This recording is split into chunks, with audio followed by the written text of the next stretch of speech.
Hello everyone, how's it going? My name is Pedro Jonathan Sebreros. Today I will be talking about good character. For the introduction, I will be talking about what is good character. I will be providing you guys with two definitions. One is the Webster's definition, while the other one is more of a personal meaning to me.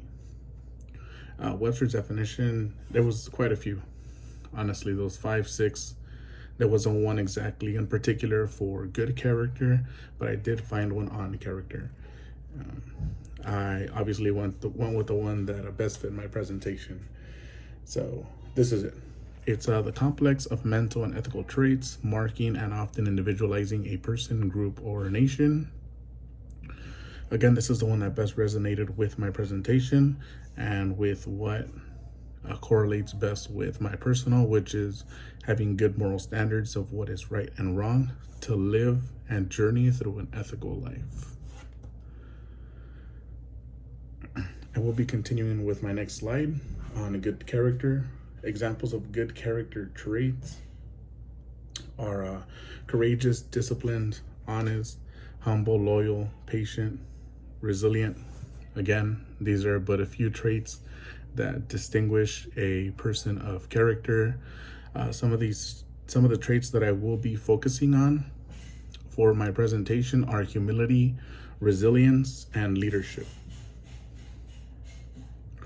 I'd like to start off by saying that anyone can say that they can implement a good development program for their team, but again, if a coach does not hold good character himself, it's not possible to coach it. I speak personally. This is something I tried to do as I first started learning about coaching, good development or teaching good development with both my students and athletes, and it did not work because I did not hold a lot of those traits myself, so I found it to be very difficult. Moving forward, good character in athletics means modeling good character as a coach. It means providing athletes with good opportunities to learn positive character traits through the sports such as leadership, integrity, resilience, and work ethic. Again, this is if it's done right. If a coach does not have a positive attitude, if a coach is not giving his 100% effort, and the athletes know it, and believe me, they will know it, this will not be possible.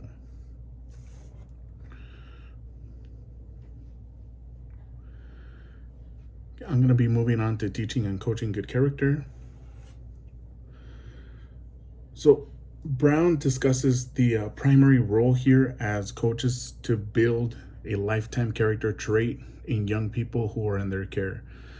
So he's pretty much saying that we're helping them understand the difference between right and wrong and teaching them to have the courage to live by those standards.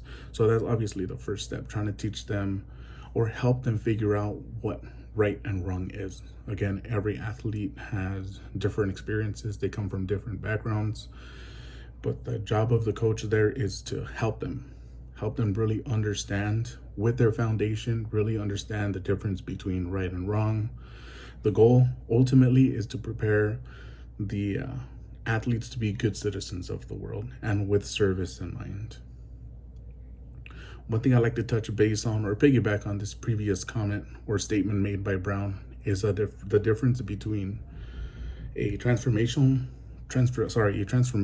and a transactional coach. A transformational coach puts the team's needs before his own. So he's always looking to serve. I'm gonna repeat that. The team's needs above his own. So this is talking unselfishness, humility. This is the max level of humility from a coach versus a transactional coach, which only looks for his own needs, right? How he can use the athletes to fulfill his own needs and his own purpose, his own desires. So it's two completely different things. One of my favorite transformational coaches here is Coach John Wooden. He's a great example of a transformational coach. He's known for his success as a basketball coach in UCLA, Virginia. He's known for not only the amount of championships he's won, but his coaching style as well. Coach John Wooden focused on setting an example for young children and prepared them for life after they departed his care. So again, going back to my previous slide, he, through his good character and his good development program with his athletes, he did not define success by winning games. When he was asked, "Hey coach, how successful is your team?" He said, "Wait and find out. 20 years. I'll know in 20 years."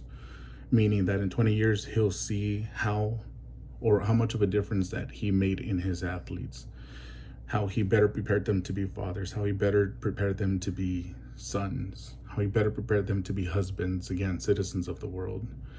The foundation he had was built from his faith. So his adherence and application of Christian principles laid the foundation for his success.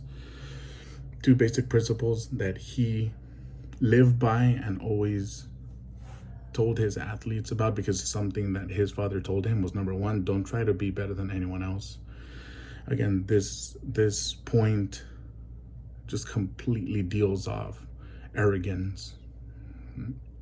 He's not always trying to be better than his teammates. Always try to be the best that you can be. So for every game, this is what he told his athletes: it doesn't matter where you win or whether you lose, just be the best that you can be. Give me a 100% effort, and that's all I care about. He did mention that winning was just a byproduct of the good character that his team expressed. One of the quotes here, one of my favorite quotes from John Wooden here is, "Be more concerned with your character than your reputation, because your character is what you really are, while your reputation is merely what other things you are." So again, your character is who you are. The character traits that you express, that you show, are who you are. And while there are a lot of people who just focus on reputation and that messes with their mind, they focus on how others are going to see them, and again, it comes with the with success, right? Culture nowadays, society places someone's success based off of winning records or how well you did during a game. So again, character is what you really are, not how many games you won. So don't focus on the reputation, but instead focus on good character development, because once you focus on good character development, then everything else really won't matter. Here for our next slide, I have it's a short clip from Facing the Giants. It's called the death crawl scene from the film Facing the Giants. This depicts a great example of a coach teaching good character and his player responding by trying his best and not giving up. Just a quick recap on this. The players are very doubtful in the moment, and one of them asks, "How are we going to do against our Friday rivals?" And the other one responds, "Well, I don't think we're ready," right? So the coach hears that, and he makes Brent an example of leadership, right? He makes him do a death crawl across the entire field, and he lets him know that he can do it, that he can give his maximum effort, and that he can win with that. A biblical example here is Jesus Christ. He's the best example of a patient, pleading, loving leader. He listened without being condescending, always spoke the truth. He was motivated by compassion, placed others' needs before his own, so he expressed humility. He was a forgiving leader even when he was betrayed. I've noticed that some of the best coaches are those with a faith-based foundation and a Christian background. This comes as no surprise because of the great leader that Jesus was to his people and his disciples. The Bible tells us that during the time here on earth, he spread nothing but love, truth, forgiveness, and peace, even when people persecuted him, betrayed him, and even insulted him.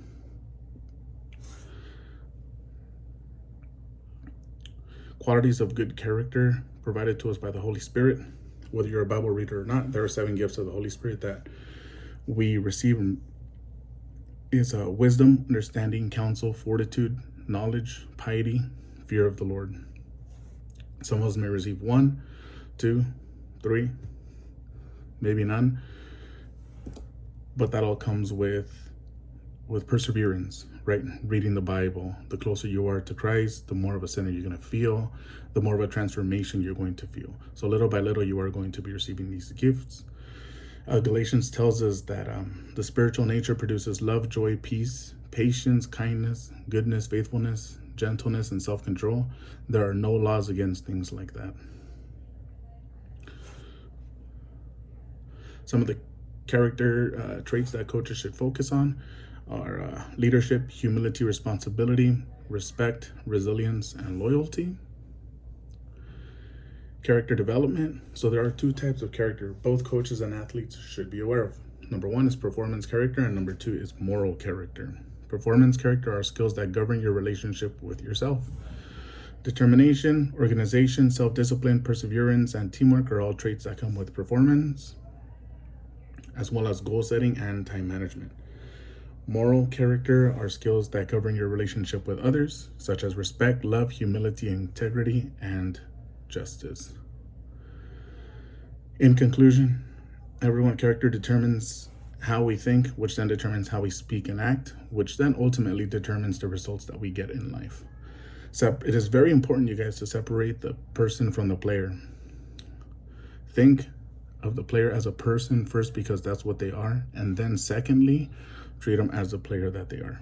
You guys, everyone goes through different things at home. Everyone experiences things differently. So the most important thing to do is to really be empathetic and put yourself in their shoes. Last but not least, coaches should model good character, as this will supplement the learning process. Thank you guys for listening to my presentation.